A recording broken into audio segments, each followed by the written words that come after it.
कहिए, क्या कामना है आपकी जिसे मैं पूर्ण कर सकता हूं? कामना तो बस आपके दर्शन की थी महादेव,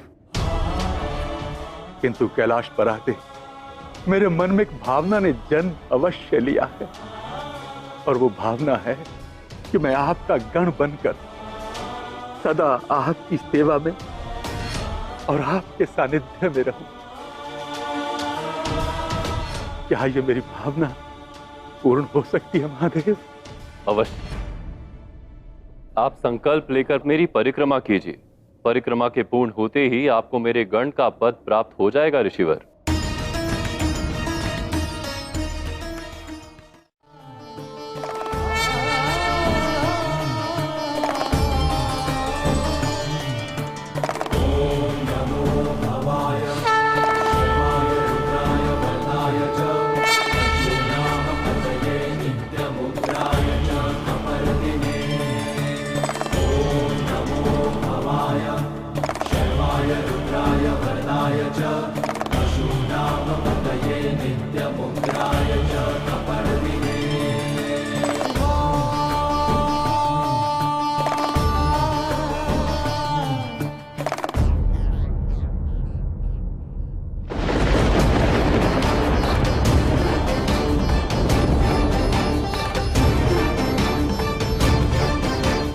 ये कैसी माया है?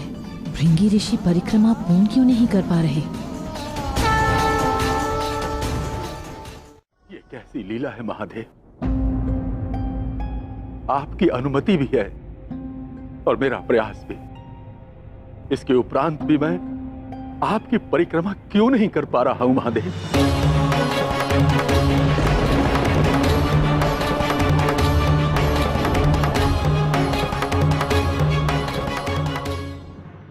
परिक्रमा भक्त और भगवान के मध्य अटूट बंधन है ऋषिवर। भक्त के रूप में आप पूर्ण हैं, किंतु भगवान के रूप में मैं अपूर्ण।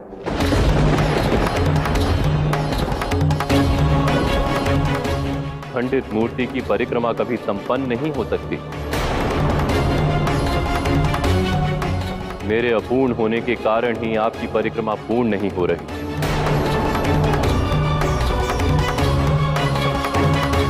यह असंभव है महादेव, यह असंभव है। मेरे आराध्य पूर्ण पुरुष है, वो कभी अधूरे नहीं हो सकते। प्रकृति के बिना पुरुष कब पूर्ण हो सकता है ऋषिवर? पार्वती के बिना मैं अपूर्ण हूं।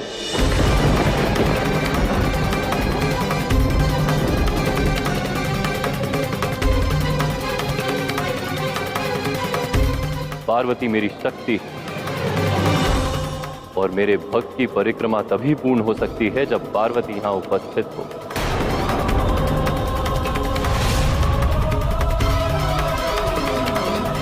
आओ पार्वती, मेरे भक्त की परिक्रमा पूर्ण करने में सहायक बनो।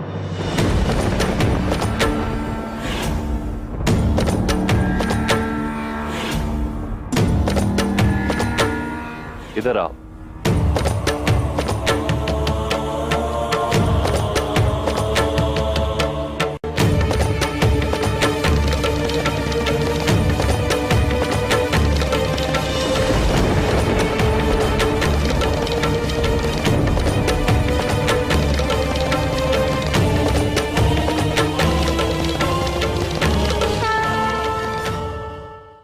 परिक्रमा आरंभ करें ऋषिवर। क्षमा चाहूंगा महादेव, मेरा एक निवेदन है। निसंकोच होकर कहो। महादेव, माता पार्वती आपकी पत्नी है, इस नाते मैं उनका आदर करता हूं, किंतु मैं आपका भक्त हूं, माता पार्वती का नहीं।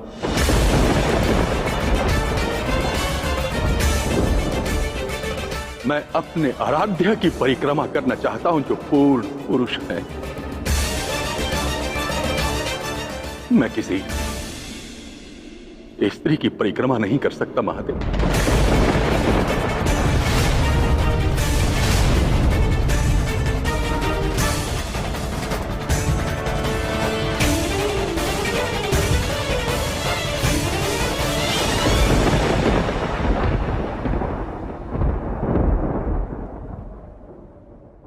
महादेव, क्या मुझे केवल आपकी परिक्रमा करने की अनुमति है? अवश्य। भगवान भक्त को कैसे विवश कर सकते हैं? आपका लक्ष्य बनकर आपके समक्ष बैठा हूं, किंतु आपको अपनी परिक्रमा का मार्ग स्वयं खोजना होगा ऋषिवर। पार्वती के यहां रहते उन्हें सम्मिलित किए बगैर यदि आप परिक्रमा कर पाए तो आपका स्वागत।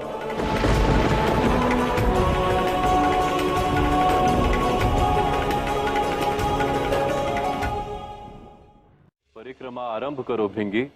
महादेव, जो मार्ग मैं चुनूंगा, क्या वो आपको स्वीकार होगा? आगे बढ़ो।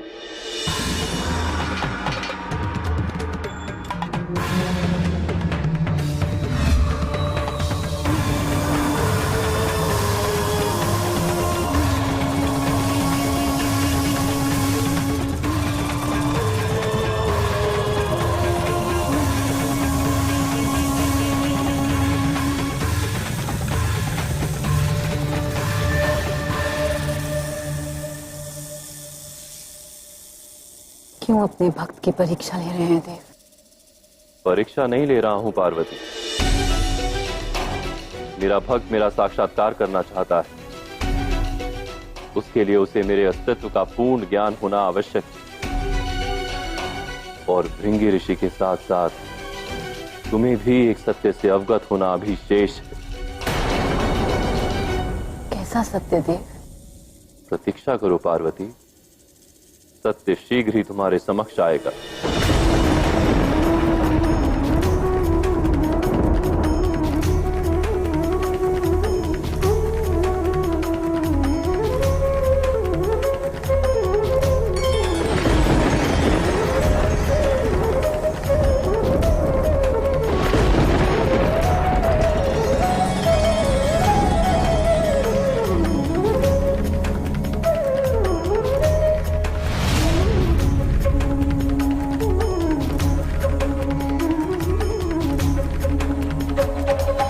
ऋषि भृंगी हटी हैं देव, मुझे उठ जाने दीजिए। तुम्हें यहां बिठाया पार्वती ताकि संसार के सामने मेरा वास्तविक रूप उठ सके।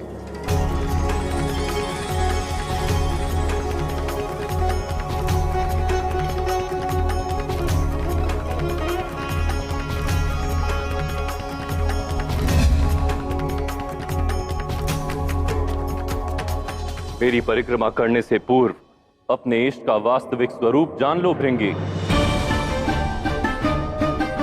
वो कभी पूर्ण पुरुष नहीं है। उसका वाम अंग पूर्णतः पार्वती है।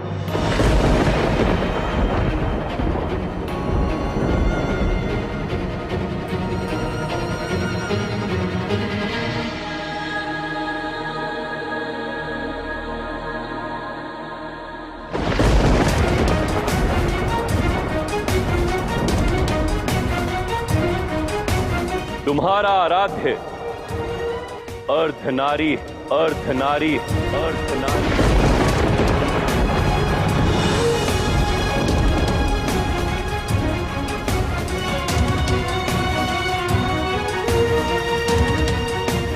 यह असंभव है महादेव। मैं सत्य कह रहा हूं ऋषि भृंगी। पुरुष का आधा भाग नारी है। पुरुष का वाम अंग नारी ही है। इसी कारण से शरीर में हृदय थोड़ा बाईं ओर होता है, क्योंकि भावनाएं नारी के स्वभाव के कारण पुरुष में आती हैं। महादेव। हाँ पार्वती, यही वो सत्य है जिससे मैं तुम्हें अवगत कराना चाहता था। तुम केवल मेरे समक्ष नहीं खड़ी हो, अपितु तुम मेरा आधा भाग हो।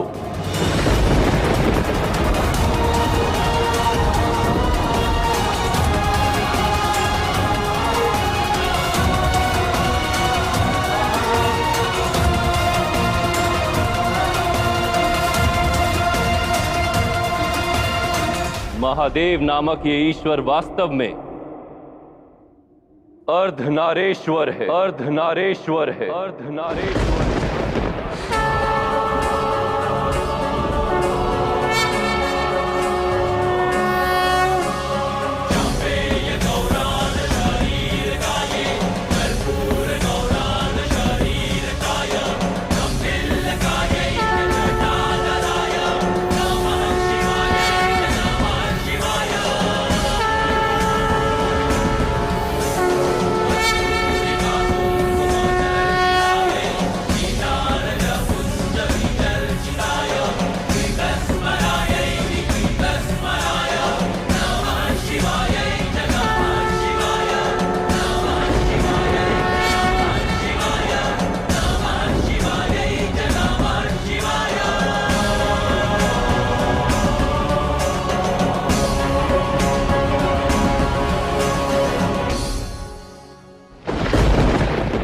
व्यक्ति के शरीर को रक्त और मांस माता से, अस्थियां और मांसपेशियां पिता से प्राप्त होती, तब उसमें आत्मा को ठहरने का स्थान मिलता है।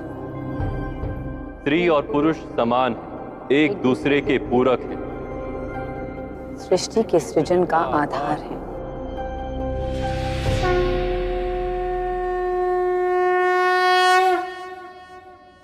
मैं मानने को सज नहीं हूं महादेव। यदि ऐसा है महादेव, तो स्त्री पुरुष की अनुगामिनी क्यों है? क्यों वो उसके पीछे पीछे चलती है? क्योंकि उसका पीछे चलना ही आवश्यक है। सहारा देने वाले को, लड़खड़ाने पर संभालने वाले को पीछे ही चलना होता है।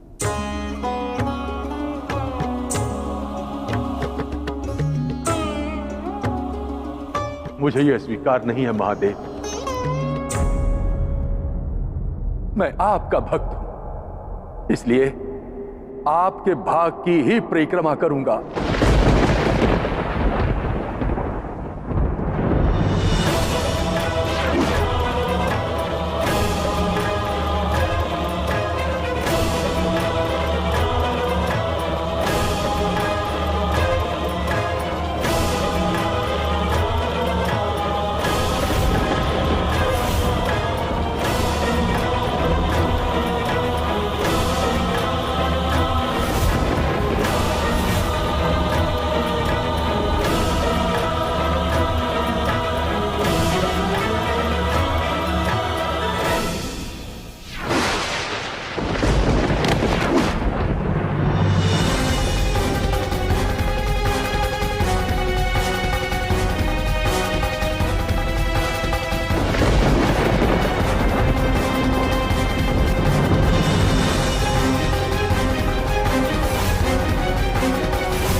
तुमने महादेव के अंग पर प्रहार किया।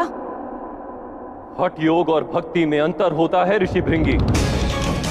मैंने तुम्हें सत्य का मार्ग दिखाना चाहा, किंतु तुमने उसी सत्य को काटने का प्रयास किया।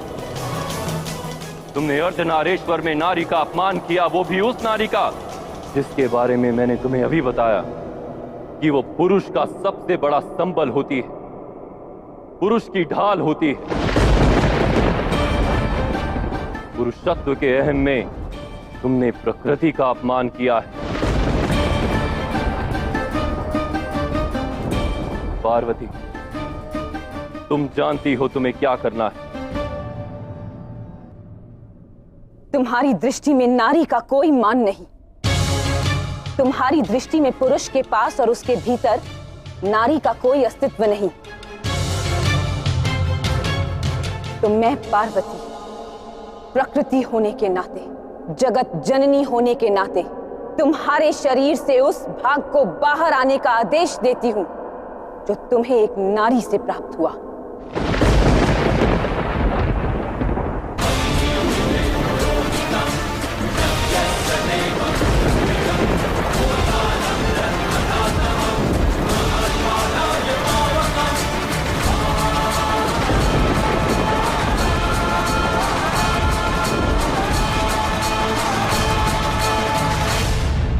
देखा भृंगी, स्त्री तत्व निकलते ही तुम्हारी क्या दशा हो गई।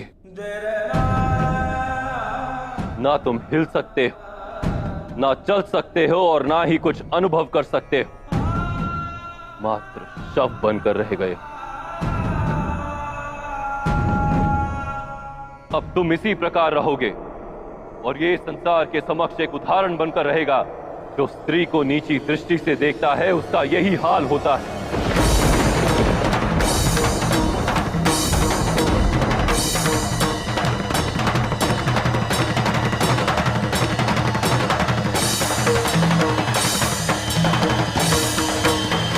हरिदेव, भक्त और शिष्य संतान के समान होते हैं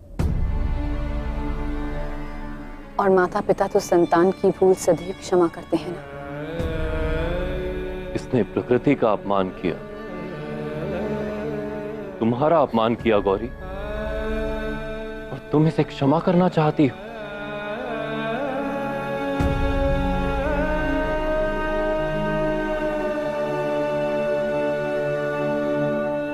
देखा भृंगी, नारी इसीलिए महान होती है।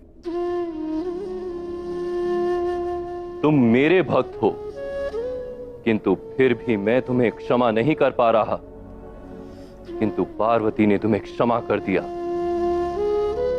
और मैं पार्वती के निवेदन को अस्वीकार नहीं कर सकता।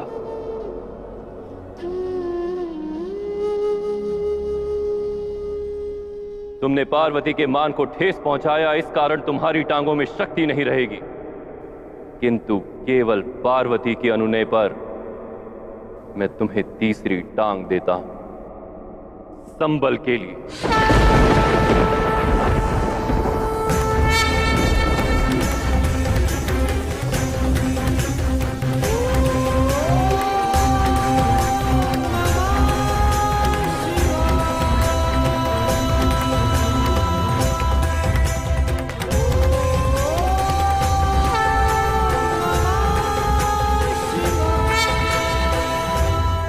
आज की ये घटना सारे संसार को सीख देगी कि नारी केवल पुरुष का आधा भाग नहीं, अपितु पुरुष की भाग्य विधाता है,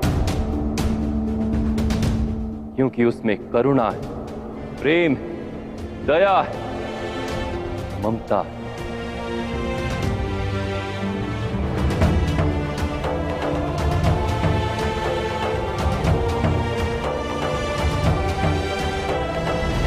मुझे अपनी भूल का भान हो गया है महादेव। क्या अब मैं अपने आराध्य की परिक्रमा ले सकता हूं? माता, मुझे अहंकार और क्रोध ने अंधा कर दिया था, जिसके फलस्वरूप मैं आपका अर्धनारीश्वर स्वरूप नहीं देख पाया। क्या आप एक बार पुनः अपने अर्धनारीश्वर स्वरूप के दर्शन कराएंगे महादेव? इसकी अनुमति आपको केवल प्रकृति, मेरी वामंग पार्वती ही दे सकती है ऋषि भृंगी।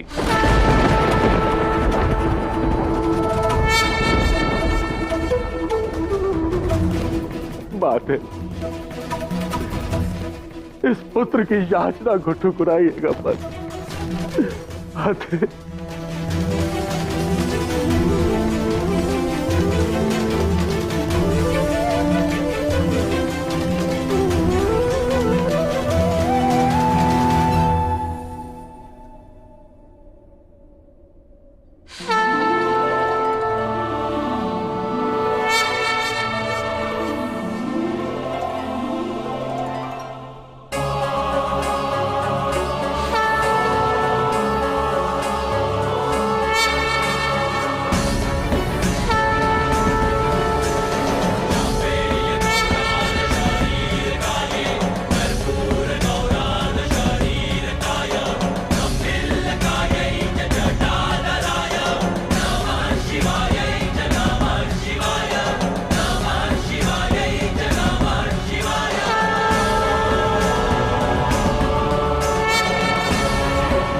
अर्धनारीश्वर की जय, अर्धनारीश्वर की जय, अर्धनारीश्वर की जय।